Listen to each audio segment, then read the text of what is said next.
Талас районунун Гөгөй айылынын тургуну Жумабек Алыбаев малдын сапатын арттыруу максатында РСК банкынын Таластагы филиалынан 6% үстөк менен 500 000 сом насыя алган. Учурда ага мал алды. Айтымында жеңилдетилген насыя дыйкан фермерлерге жакшы шарт түзөт. Айыл чарбага алып, мынакей мына сүт багытындагы уйларды көбөйтөлүк деген ниеттебиз да. Базардан 5-6 кунайын алып тоого чыгардык. Бул алдағы агалазы Галштейн деген порода чүйдөн алдырганбыз. Бунун энеси 38 литр берет экен. Азыр бул данный момент 25 литрден берип атыр. Күнүгө. Берки болсо бул местный, бияктык эле кой. Бунун эле ошондой экөө корм бирдей эле жейт. Бунун эми тигиден кичине азыраак берет, 18-20 литрден. Жакшы шарт түзүп атат. Аябай эле бизге выгодно экен да.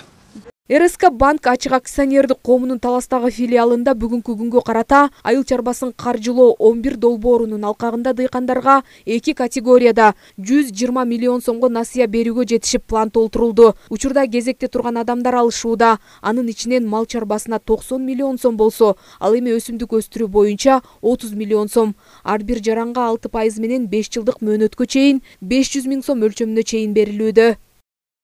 Алынгандан кийин көзөмөлгөн банктын бул эң негизги милдети да. Мисал үчүн кардар мал чарбасына келип уй алам деп келет мисал үчүн. Ошол кредит алгандан кийин биз убакыт беребиз. 3 айдын ичинде ошол сатып алган уйдун келишимин же ошо счет фактурасын келип бизге тастыктап алып келип берет сүрөттөр менен кошо. Ошон үчүн бул шарттар аябай оңой, жеңил элге. Кайтарымдуулук дагы 100%, мындай проблемалар бул кредиттер боюнча чыкпайт. Жыл өткөн сайын өкмөт айыл чарба тармагын каржылоону жигердүү колго алууда. Буга чейин тармакты өнүктүрүүгө багытталган бир топ долбоорлор ишке ашырылган. Бирок көпчүлүк дыйкандардын насыяны төгүүгө чама-чаркы чектелүү болгондуктан кредит алууга баарынын эле кудурети жетпей келген. Şu dokumentlerin topto болгондо берди бир шарты бар, кезекке туруу маселеси бар. Ошол кезекке туруп дыйкандар өздөрүнүн кредитин алып иштетсе болот. Мал баккандарды карасаңыздар, ушу малдын санынан эмес, сапатына өтүп, жакшы породистий малдарды бага баштады. Мисалы породистий уйларды багып, сүт багытын жогорулатып атат. Ошондой эле койлор, породистий койлорду бага баштады.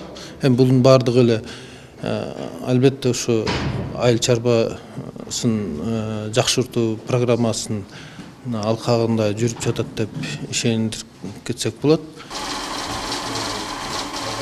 Айыл чарбасын каржылоо 11 программасынын алкагында берилип жаткан насыя Айыл банк жана РСК ачык акционердик коому тарабынан жүргүзүлүүдө. Ошондой эле ар бир берилген насыяны максаттуу пайдалануу тыкыр көзөмөлгө алынган. Белгилей кетсек, жеңилдетилген айыл чарба насыясын былтыр 600дөн ашуун адам алган. Алынган насыянын көп бөлүгү мал чарбачылыгына жумшалган. Жазгүл Сатаева, Мадина Абакирова, Талас облусунан.